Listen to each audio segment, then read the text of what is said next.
Assalamualaikum warahmatullahi wabarakatuh. Selamat datang di Menuju Cahaya TV. Pada kesempatan kali ini, kita akan mengulas topik yang hangat diperbincangkan di kalangan sejarawan dan masyarakat, yaitu klaim hubungan nasab antara sebagian kalangan Ba'alawi dengan Sunan Gunung Jati, seorang tokoh besar Wali Songo yang terkenal sebagai penyebar agama Islam di tanah Jawa. Banyak perdebatan muncul terkait kebenaran silsilah ini, dan kita akan menelusuri sumber-sumber yang mendasari klaim tersebut. Selain membahas sejarah Sunan Gunung Jati, kita juga akan melihat bagaimana Rabita Alawiyah melalui kitab Syamsu Az-Zahirah yang ditulis oleh Sayyid Abdurrahman bin Muhammad Al-Masyhur mencatat silsilah Sunan Gunung Jati melalui jalur Ba'alawi. Mari kita ikuti pembahasannya secara lengkap dan jangan lupa untuk menyimak hingga akhir. Sejarah dan profil singkat Sunan Gunung Jati.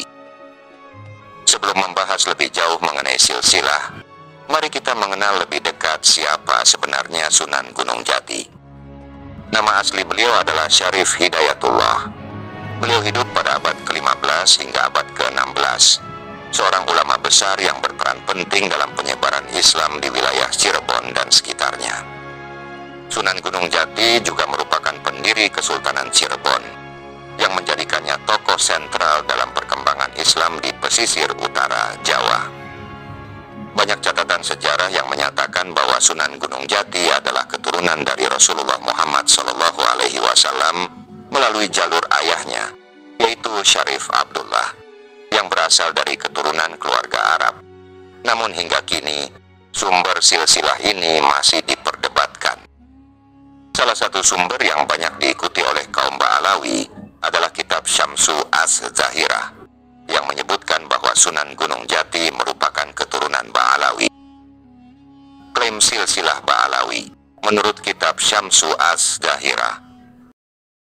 Rabita Alawiyah, sebuah organisasi yang didirikan untuk menjaga silsilah keturunan Rasulullah SAW di Indonesia, mencatat silsilah Sunan Gunung Jati dalam kitab Syamsu Az-Zahirah Nasabi Ahli Al-Bait yang ditulis oleh Sayyid Abdurrahman bin Muhammad Al-Masyhur.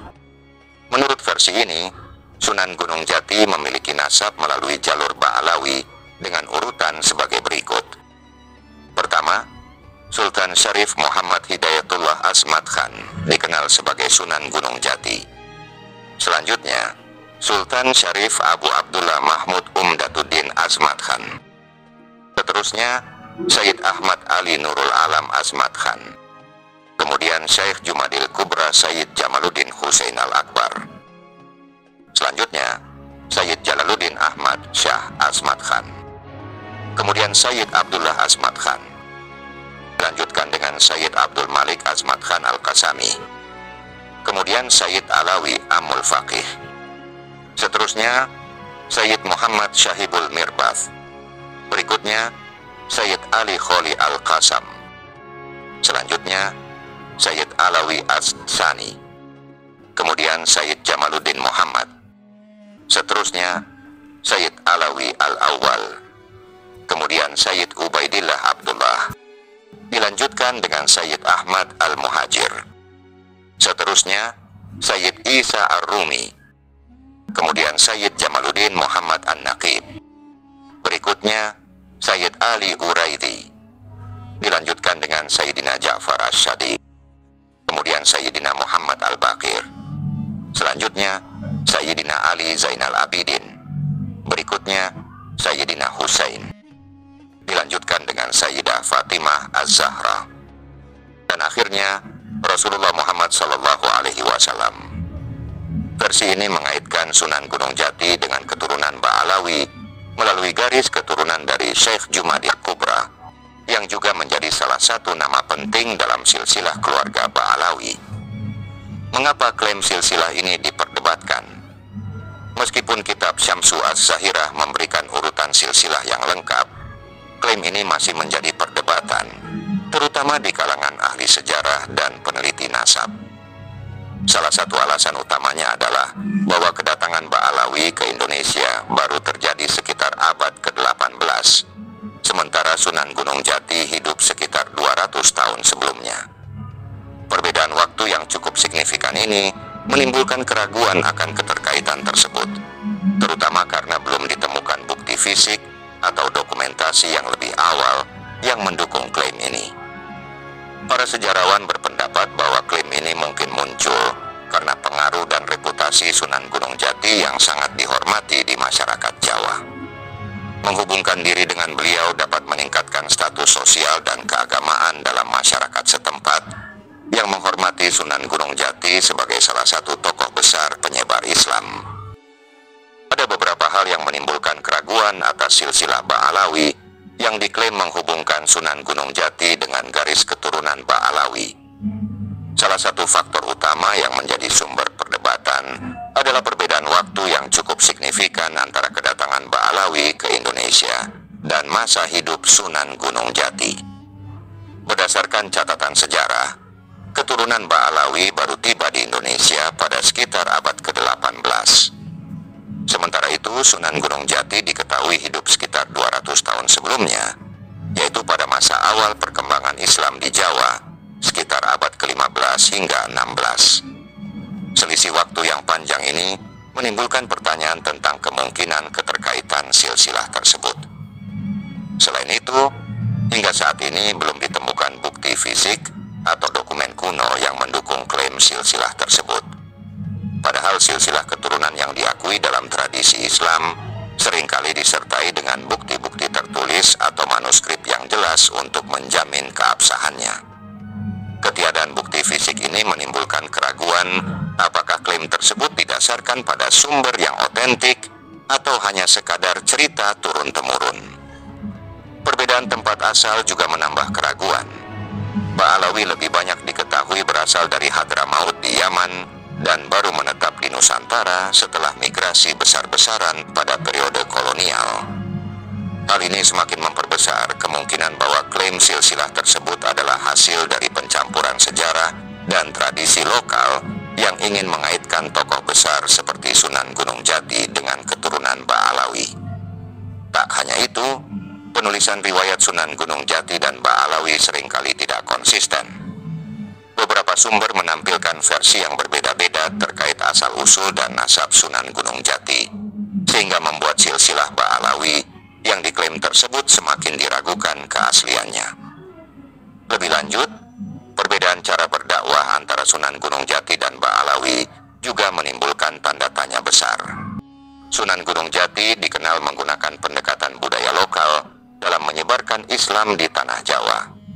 Beliau menggabungkan seni, budaya, dan pendekatan sosial yang lembut untuk mendekatkan Islam kepada masyarakat yang kala itu masih menganut kepercayaan tradisional.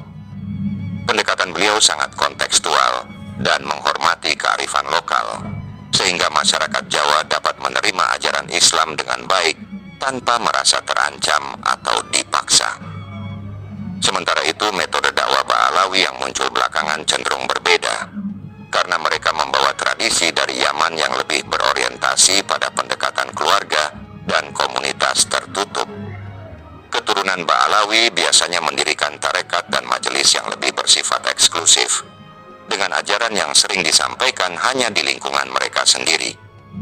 Perbedaan ini semakin memperkuat kecurigaan bahwa Sunan Gunung Jati mungkin tidak memiliki hubungan langsung dengan keturunan Ba'alawi, mengingat metode dakwah yang jauh berbeda dalam penyampaian Islam kepada masyarakat. Namun kita harus selalu ingat bahwa dalam Islam, pencangkokan nasab tanpa bukti merupakan tindakan yang tidak dibenarkan. Dalam hadits yang diriwayatkan oleh Imam Al-Bukhari, Rasulullah Muhammad SAW bersabda, "Barang siapa mengaku sebagai anak dari seseorang yang bukan ayahnya, padahal ia tahu bahwa orang itu bukan ayahnya, maka surga haram baginya." Hadits riwayat Imam Bukhari. Hadits ini jelas menekankan pentingnya kejujuran dalam menjaga nasab atau keturunan. Klaim nasab tanpa bukti yang kuat bukan hanya berpotensi menimbulkan kesalahpahaman, tetapi juga menyimpang dari ajaran Islam. Kejujuran dalam silsilah bukan hanya untuk menjaga keabsahan keturunan, juga menunjukkan ketulusan dalam berdakwah dan menjalankan ajaran agama. Sunan Gunung Jati, sebagaimana yang kita ketahui, adalah adalah seorang wali yang menyebarkan Islam dengan penuh keikhlasan dan kebijaksanaan. Beliau tidak mengandalkan klaim-klaim tertentu untuk mendapatkan pengaruh, melainkan berdakwah dengan ketulusan hati, keteladanan, dan kedekatan kepada masyarakat. Oleh karena itu, kita dapat belajar dari keteladanan beliau untuk selalu mengutamakan kejujuran dan menjauhkan diri dari sikap mengaku-ngaku tanpa dasar yang sah. Demikianlah pembahasan kita kali ini tentang klaim nasab Ba'alawi dengan Sunan Gunung Jati. Islam sangat menekankan kejujuran dalam hal nasab. Jangan sampai kita terjebak pada klaim-klaim yang tidak berdasar hanya demi pengakuan atau kehormatan semata. Semoga kita semua dapat mengambil hikmah dari kisah ini dan senantiasa menjunjung tinggi kejujuran. Jika Anda merasa konten ini bermanfaat, jangan lupa untuk menyukai, membagikan, dan berlangganan ke channel kami, Menuju Cahaya TV. Wassalamualaikum warahmatullahi wabarakatuh.